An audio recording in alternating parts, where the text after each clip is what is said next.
नमस्कार, मैं हूं दीपाली राणा। आप देख रहे हैं गोल्ड स्पॉट। सोने में लगातार दूसरे दिन रिकॉर्ड स्तर बने हैं। एमसीएक्स पर सोने के दाम 48,800 के ऊपर निकल गए हैं। वहीं कॉमेक्स पर सोने के दाम $1800 के पार पहुंच गए हैं, जो सितंबर 2011 के बाद सबसे ऊंचा स्तर है। कोरोना की सेकेंड वेव के कारण सोने में जोरदार चमक देखने को मिल रही है। इसके अलावा दुनिया भर में राहत पैकेज से सोने को सपोर्ट मिल रहा है। 2020 की पहली छमाही की अगर आप परफॉर्मेंस देखेंगे तो सोने ने करीब 24% के रिटर्न्स डिलीवर किए हैं। लेकिन सवाल यही है कि अगर अब तक आपने सोने की इस तेजी का फायदा नहीं उठाया है तो क्या अभी भी मौका है? सोने में और कितनी तेजी बनेगी, आगे की चाल कैसी रह सकती है, इसको समझेंगे। रिकॉर्ड कीमतों का डिमांड पर कितना असर पड़ रहा है, इस पर भी बातचीत करेंगे। और हमारे साथ बातचीत करने के लिए पूरा पैनल है। CNBC TVT commodity editor Manisha Gupta हैं, बीएन वैद्य एंड एसोसिएट्स के भार्गव वैद्य हैं, साथ ही बॉम्बे ज्वेलर्स एसोसिएशन के वाइस प्रेसिडेंट कुमार जैन हैं, एक्सिस सिक्योरिटीज के सुनील कटके हैं और मनी लीशस कैपिटल के जयप्रकाश गुप्ता बने हुए हैं। सभी का इस शो में स्वागत है। और तेजी बनी हुई अभी भी आप देखिए 48,825 के लेवल्स पर सोने में ट्रेड हो रहा है, जो कि रिकॉर्ड स्तर है। सबसे पहले सुनील, आपका एक आउटलुक लेना चाहेंगे। 39,000 के नजदीक तो अभी पहुंच गया है, तो जो 50,000 52,000 के टारगेट से वो ज्यादा दूर नहीं दिख रहे हैं। ऐसे में अब यहाँ से आउटलुक क्या है?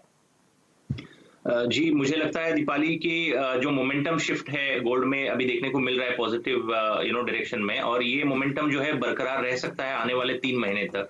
तो जो सभी लोगों का एक पोल आउटपुट यही सजेस्ट कर रहा था कि 52,000 तक का स्तर जो है छू सकता है गोल्ड, और मुझे लग रहा है कि ये शॉर्ट टर्म में 1 या 1.5 महीने में हमें नजर आएगा देखने के लिए, जिस हिसाब से फंडामेंटल्स गोल्ड को सपोर्ट कर रहे हैं। तो मुझे लगता है कि बाय ऑन डिप्स का ही स्ट्रैटेजी रहना चाहिए। अगर मैं वीकली व्यू देखूं या मंथली व्यू देखूं तो मुझे लग रहा है कि ये तकरीबन 49,800 से लेके 50,000 तक का हफ्ते 10 दिन में ही नजर आ रहा है, क्योंकि ऑलमोस्ट 49,000 के रेंज में आ चुका है रेट। और अगर मैं डेली इंट्राडे ट्रेड की बात करूंगा तो आज के लिए अगर ट्रेडर्स को कुछ व्यू लेना है तो मुझे लगता है कि 48,800 का रेंज उतना बुरा रेट नहीं है, वहां पे बाई कर सकते हैं। और एक छोटा सा स्टॉप लॉस जरूर मेंटेन कर सकते हैं 48,700 का, और 49,000 तक का डे में मेरे ख्याल से एक रेंज देखने को मिल सकता है गोल्ड में। आज के दिन में ही यहाँ पर 49,000 के लेवल्स देखने को मिल सकते हैं। हमने दूसरे दिन लगातार यहाँ पर आज ऑल टाइम हाइज बनते हुए देखे हैं। आपको बता दें कि $1804 पर आउंस का लेवल हमने यहाँ पर छूते हुए देखा है। $1920 पर आउंस का ऑल टाइम हाई सोने का है, जो हमने सितंबर 2011 में बनते हुए देखा था। लेकिन भारतीय बाजारों में क्योंकि रुपया इस साल 6% तक टूटा है, हमने ऑल टाइम हाइज यहाँ पर ऑलरेडी बनते हुए देखे हैं। भार्गव जी, आपसे जानना चाहेंगे किस तरह से आप देखते हैं सबके करियर में ऑफकोर्स ये ऑल टाइम हाईज है सोने के लिए, किस तरह की एक्सेप्टेंस है, क्या खरीदारी यहाँ पर अभी भी इस वक्त आएगी? स्लो सोने के 2-3 वजह हैं, क्योंकि लॉकडाउन अभी भी चालू है। और अगर आप 3 मेजर सेंटर्स आप इंडिया के लेवल से देखें, 3 मेजर सेंटर्स यानी महाराष्ट्र, बॉम्बे, दिल्ली और तमिलनाडु, ये तीनों जगह पे टोटल लॉकडाउन कंडीशन है। तो उसमें खरीदारी डेफिनेटली स्लो हो जाएगी, और इन्वेस्टेबल सरप्लस भी हम जो देखें वो भी कम है। तो वो पूरा इम्पैक्ट के हिसाब से नॉर्मल जो हम बोलते हैं कैजुअल बाइंग वो बिल्कुल नहीं रहेगी। हिंदुस्तान में मैरिज बाइंग चालू रही है और रहेगी, उसमें कोई चेंज नहीं होगा। तो वो बाइंग कंटिन्यू रहेगी, मगर वो भी एक बजट लिमिटेशन जो रहेगा, तो क्वांटिटी वाइज थोड़ा कम हो जाएगा, बिकॉज सरप्लसेस कम है लोगों के पास। बाकी प्राइस तो जैसे सब लोगों ने कहा कि नीचे आने का चांसेस बहुत कम है, तो हम लोग को एक अपवर्ड मूवमेंट के लिए ही रेडी रहना चाहिए।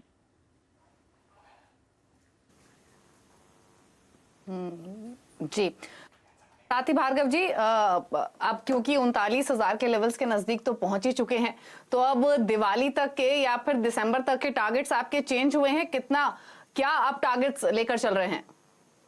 नहीं, मैं इमीडिएट टारगेट 50,000 एक ले रहा हूँ, और मैं रूपी टर्म्स की बात कर रहा हूँ अभी।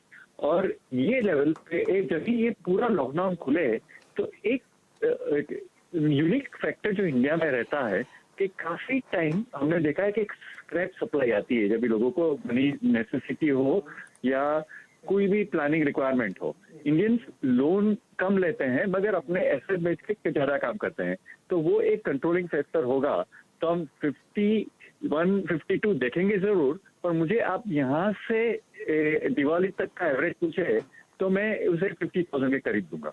फिक्स दोनों साइड पे रहेंगे, मगर दिस इज ये मुझे 50-51 मुझे लगता है, 52 100% टच होगा, मगर वो एवरेज रेट नहीं रहेगा।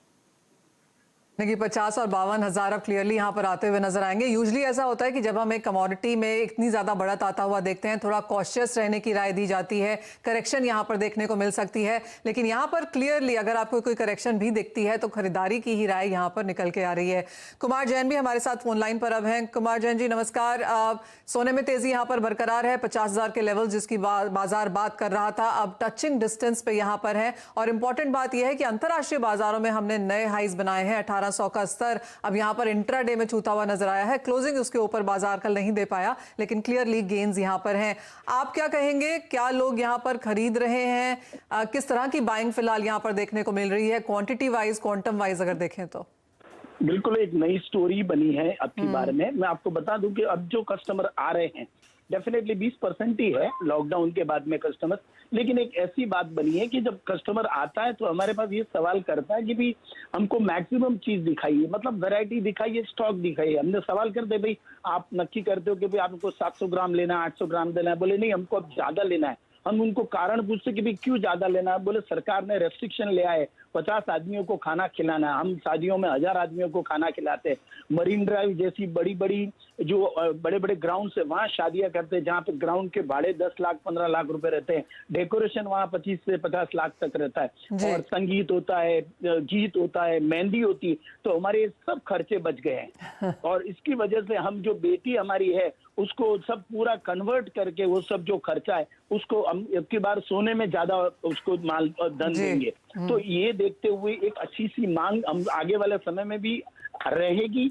और अभी भी निकली, अब जो 20% हम बिजनेस कर रहे हैं वो प्योर बिजनेस कर रहे हैं। ऐसा नहीं कि 10-20 ग्राहक आ रहे हैं और उनको हम थोड़ा थोड़ा बेच के 20%, हम कोई 2 कस्टमर आते हैं और उनका टारगेट पूरा करके चले जाते हैं। और बैकग्राउंड यही बनता है कि भाई शादियों पे जितना खर्चा वो करने वाले थे उतना खर्चा ये बेटी को भी दे के भेज रहे हैं। अगली बेटी को भी हमने 50 लाख रुपया शादियों के लिए खर्चा किया, तो इसमें भी 50 लाख खर्चा करेंगे। लेकिन खर्चे के सोर्स सिर्फ ज्वेलरी रहेगी, नहीं कि कोई संगीत है, कि नई गीत है, कि नई मेहंदी है, नई ग्राउंड का भाड़ा है, कि नई ग्राउंड का डेकोरेशन।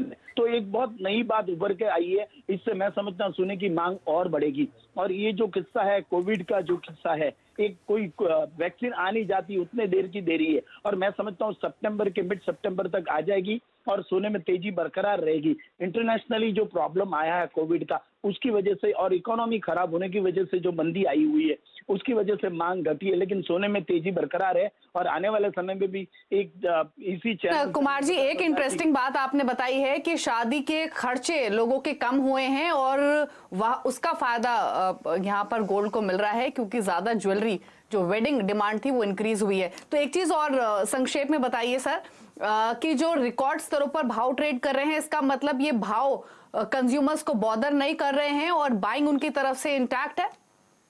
एग्जैक्टली हिंदुस्तान का कल्चर है कि जब बेटी को शादी करके बेचते हैं तो स्त्री धन के रूप में उसको कुछ न कुछ दे के भेजते हैं। अब सब बटोर के संगीत का, गीत का, मेहंदी का, हॉल का, डेकोरेशन का सब मिला जुला कर उस बच्ची को, तो एक बच्ची को आगे दिया तो दूसरी बच्ची को देंगे। और नया रिवाज निकला है हमारे हिंदुस्तान में कि बहू जब लाते हैं तो बहू के घर में भी इतना इतना दागीना बना के बेचते हैं जितना बेटियों के घर में बेचते हैं, इसके हिसाब से बहू को लाते हैं। तो वो एक और अलग से मांग बढ़ेगी हिंदुस्तान में। जस्ट लॉकडाउन का लोग इंतजार कर रहे हैं और लोगों का जो कस्टम है सदियों से चलता आ रहा है शादियों का, तो वही कस्टम कायम रहेगा और सोने की मांग रहेगी। और मैं समझता हूँ सोना जो है धनतेरस और दशहरा के बीच में सोना 55 से 60 के बीच में चला जाएगा। हमने इसी चैनल से आज से 6 महीने पहले बात की थी कि सोना जो है दिवाली पे 50 जाएगा, तो 50 से भी आगे थोड़ा 5-7 हजार हम देख रहे हैं। संजोग से डेफिनेटली कारण कोविड-19, जियोपॉलिटिकल इश्यू जैसे अमेरिका चाइना वॉर, जैसे इंडिया पाकिस्तान वॉर, इस तरह के जो अलग और भी कारण जो बने हैं,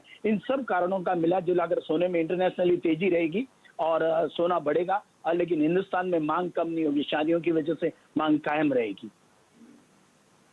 आपने कहा कि मांग भी यहाँ पर बरकरार आगे यहाँ पर आ सकती है, क्योंकि पहले 6 महीने में फिजिकल बाइंग यहाँ पर बिल्कुल गायब रही है। जितने भी फेस्टिवल्स आए, चाहे वो अक्षय तृतीया भी था, हमने सोने में खरीदारी यहाँ पर आते हुए नहीं देखी। और जुलाई अगस्त में भी इवन एज यहाँ पर फेस्टिविटीज शुरू हो जाएंगी, शायद इतनी खरीदारी देखने को नहीं मिलेगी। वो आई एम अज्यूमिंग कि अक्टूबर नवंबर दिवाली तक ही देखने को आएगी। लेकिन मनी रिसर्च कैपिटल के जयप्रकाश गुप्ता भी हमारे साथ हैं। जयप्रकाश, आप कैसे देखते हैं सोने को, क्योंकि एक कंसेंसस बनता हुआ नजर आ रहा है कि 50-52 हजार तक तो सोना इसी साल में आएगा। अगले साल तक के लिए हमने 55-65 हजार तक के भी जो टारगेट्स हैं सबकी तरफ से आते हुए देखे हैं। आप कैसे देखते हैं सोने को, एक रेंज अब यहाँ पर कैसी बनेगी?